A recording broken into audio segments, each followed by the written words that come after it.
Você não está aqui por acaso. Nada em sua vida é aleatório. Você não é vítima das denúncias, você é a causa. Neste ensinamento profundo de Neville Goddard, revelado em 19 de outubro de 1969, você vai descobrir que toda a Bíblia fala exclusivamente de você, que Jesus Cristo não é alguém que vem de fora, mas desperta dentro, e que o mundo que você vê é apenas um reflexo do estado de consciência que você ocupa. Se você está pronto para abandonar a ideia de um Deus externo, compreenda o verdadeiro significado do nascimento espiritual e assuma o poder criador da sua imaginação, este vídeo não é apenas conteúdo, é um chamado. Assista com atenção. Ouça com o coração. Porque quando você entende que eu sou a causa, sua vida jamais será a mesma. Segundo um princípio rabínico, aquilo que não está escrito nas Escrituras não existe.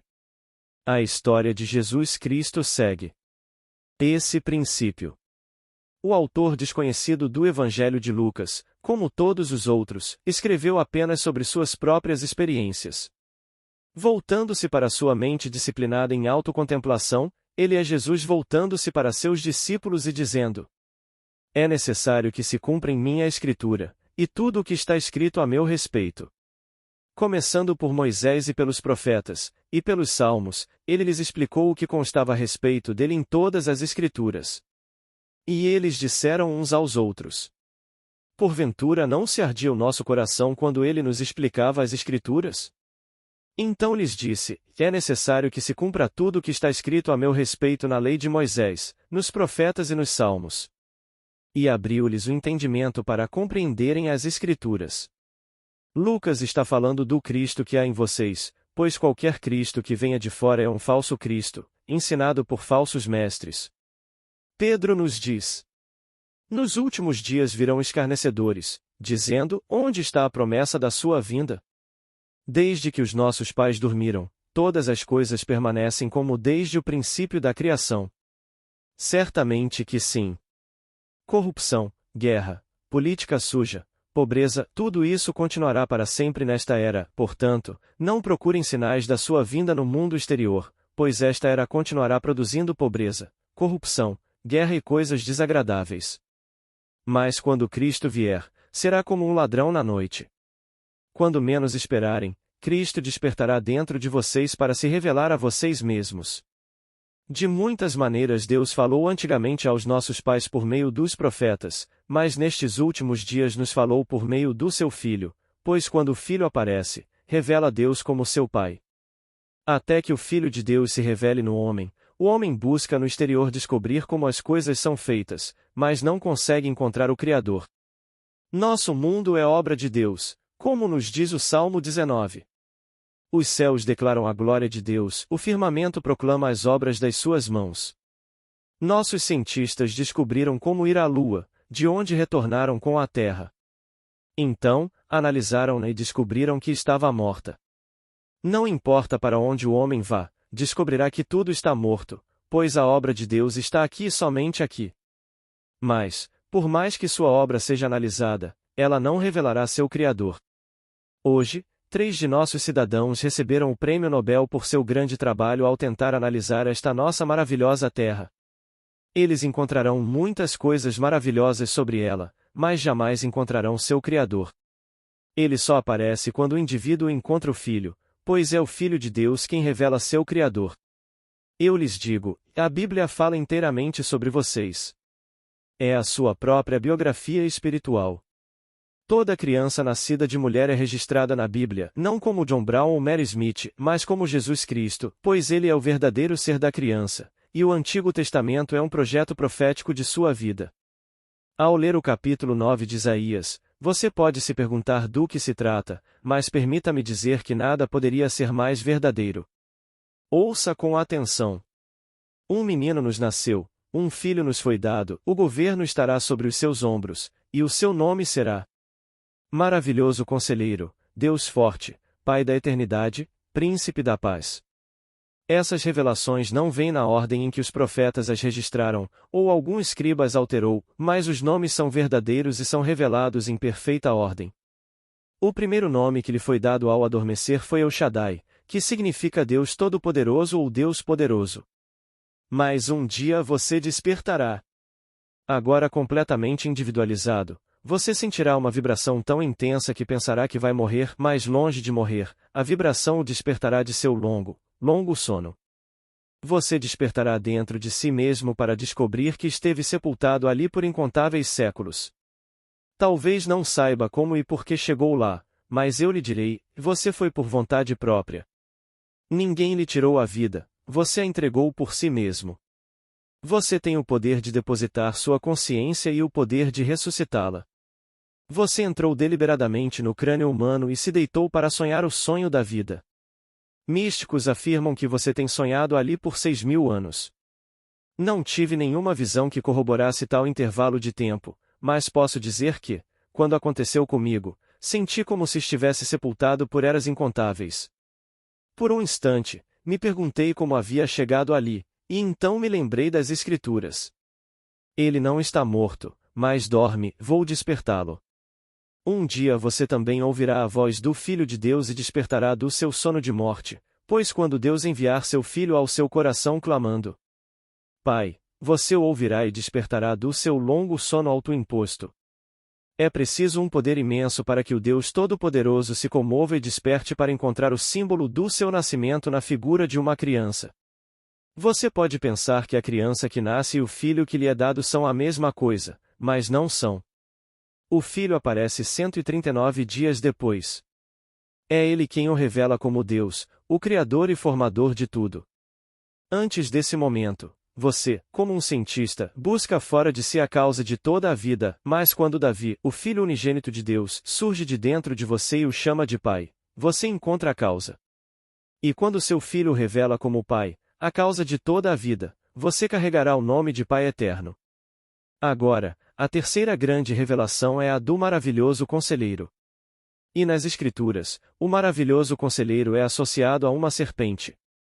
Considerada a mais sábia de todas as criações de Deus, foi a serpente quem sugeriu comer do fruto da árvore do conhecimento.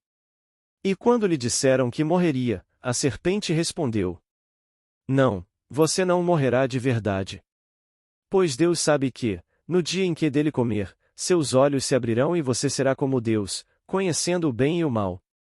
O maravilhoso Conselheiro não mentiu, pois, acreditando ser você, experimentou a morte, mas não morreu de fato. Embora partamos deste mundo e pareçamos morrer, não morremos. Em vez disso, somos trazidos de volta à vida em um mundo exatamente como este, para continuarmos nossa jornada por incontáveis séculos. Agora, no mesmo capítulo 3 de Gênesis, o Senhor disse aos deuses: Eis que o homem se tornou como um de nós, conhecendo o bem e o mal, exatamente como a serpente havia dito que aconteceria. Somente descendo a este mundo da experiência é que você pode comer do fruto da árvore do conhecimento do bem e do mal e se tornar como os deuses. Assim, vemos que o terceiro título, Conselheiro Maravilhoso, tem muito a ver com a serpente. É-nos dito que ninguém sobe ao céu senão aquele que desceu do céu, o Filho do Homem, e assim como Moisés levantou a serpente no deserto, assim também importa que o Filho do Homem seja levantado. Quando você lê essas palavras, elas não fazem sentido, mas quando você as experimenta, e você as experimentará, o terceiro título de Conselheiro Maravilhoso lhe é conferido. Seus olhos se abrirão então, e você conhecerá o bem e o mal por experiência própria. Saberá que não morrerá, mas retornará ao estado celestial de onde você, o Filho do Homem, desceu. E ascenderá como uma serpente de fogo. Agora, a serpente das Escrituras é descrita no capítulo 6 do livro de Isaías como os serafins que circundam o trono de Deus. O serafim é, por definição, um ser ígneo com rosto humano, voz humana e mãos humanas. Isaías lhe dá 6 asas, e 2 para cobrir o rosto, 2 para cobrir os pés, um eufemismo para seus órgãos reprodutivos, e ele voa com 2, mas além disso, esse ser celestial, o mais sábio de todas as criações de Deus, não é descrito. Esta é a sua verdadeira identidade, pois vocês são os deuses que desceram.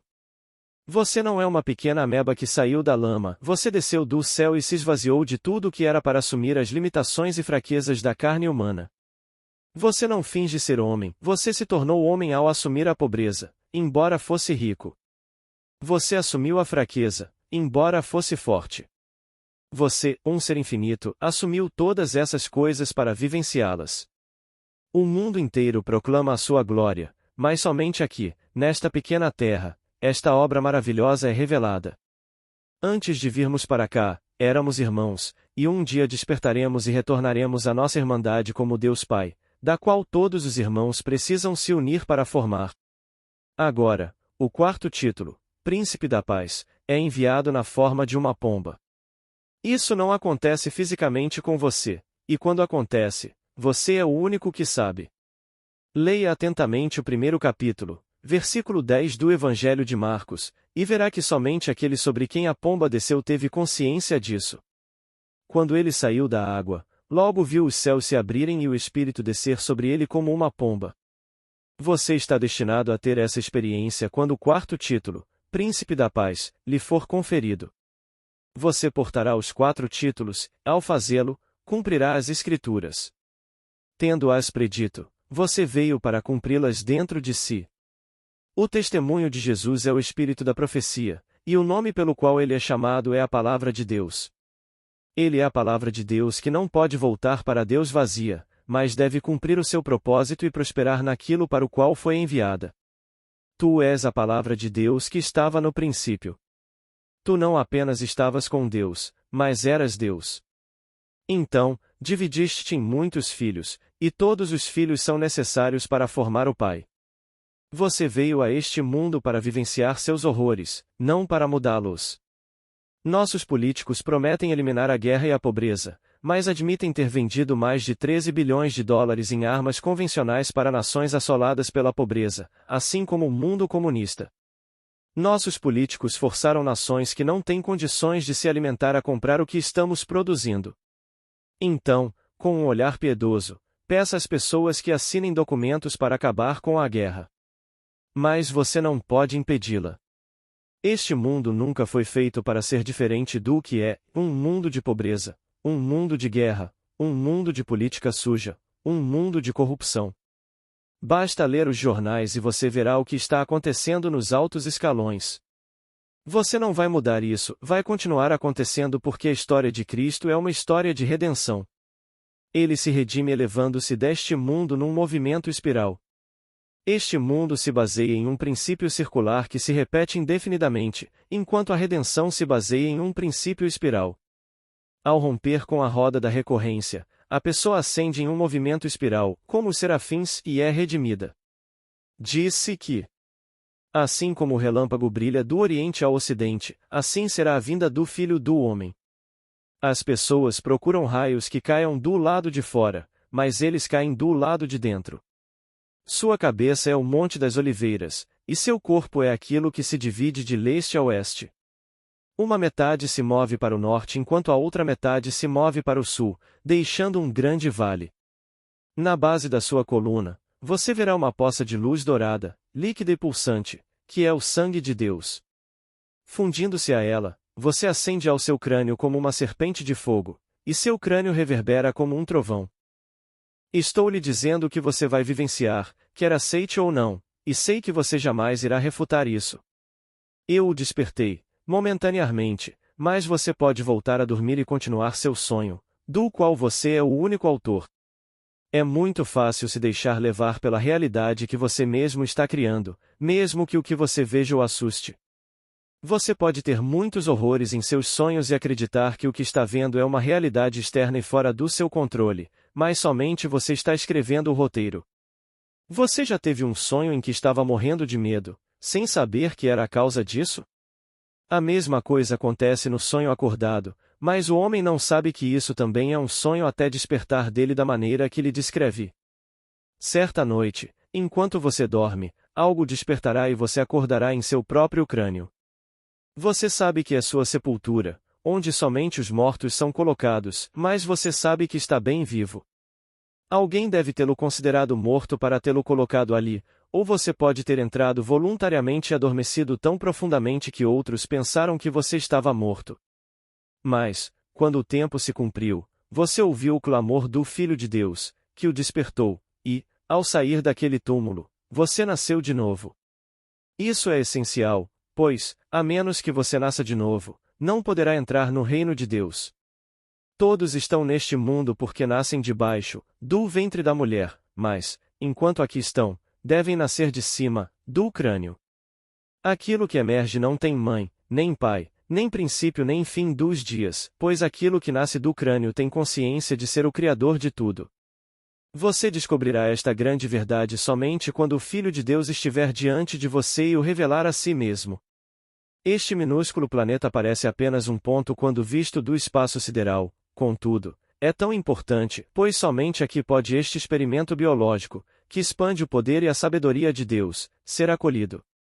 Sem este mundo, Deus não poderia crescer em sabedoria. Ele estaria estagnado se não pudesse expandir-se além do que ele é. Deus é uma iluminação sempre crescente, um poder criativo sempre crescente, uma sabedoria sempre crescente, por causa deste pequeno ponto chamado Terra, onde ele veste estas pequenas vestes da mortalidade. Deus está cumprindo a promessa que fez a si mesmo. Despertar dentro de si e realizar o propósito descrito nas Escrituras. A história de Cristo não é o que o mundo está falando. Ele não vai mudar o mundo. A geração de amanhã pode pensar que será diferente, mas a pobreza existirá então como existe agora. Haverá mudanças nas paixões, e eventualmente, elas retornarão ao que eram. É como uma roda. É um princípio circular onde nada muda. O indivíduo muda apenas quando sai da roda em um movimento espiral, e é aí que ele é redimido. Ele retorna ao mundo de onde veio, enriquecido por causa de sua experiência de morte neste mundo chamado Terra. O princípio dos rabinos é verdadeiro, então permitam-me repeti-lo. O que não está escrito nas Escrituras não existe. Os presidentes, reis e ditadores do mundo não estão registrados nas Escrituras, portanto, não existem. São meramente papéis que Deus desempenha ao transitar pelos estados. O papel de um presidente, um rei ou um ditador é um estado, e quando se entra nele, ganha vida. Parece tão real para quem o ocupa e para aqueles que o observam, mas é apenas um estado. Você pode representar qualquer papel, seja um homem rico ou um homem pobre, um mendigo ou um ladrão, o conhecido ou o desconhecido, desde que compreenda que são apenas papéis, apenas estados de consciência. Mas se você não sabe disso e não está disposto a abandonar seu estado atual, permanecerá nele, olhando para o seu desejo e não a partir dele. Você pode se tornar o que deseja ser num piscar de olhos, pelo simples ato de assumir. E no dia em que você ousar permanecer fiel à sua suposição, ela começará a se manifestar externamente. E quando isso acontecer, você poderá voltar a dormir, assim como faz em seus sonhos noturnos. Possuído pelo sonho que criou em seu sono, você observa sua própria criação e, se for um sonho nobre, você pode se envaidecer tanto com seu próprio conceito que se esquece de seu Criador. Ou pode criar algo ignóbil e se imergir tanto nele que acredita em sua realidade. Qualquer coisa pode ser criada por uma mera suposição. Quando ousei presumir que era o homem que queria ser, não discuti isso com ninguém, simplesmente persisti em minha suposição e a observei se consolidar como fato. Esse ato persistente me ensinou que este mundo era um sonho.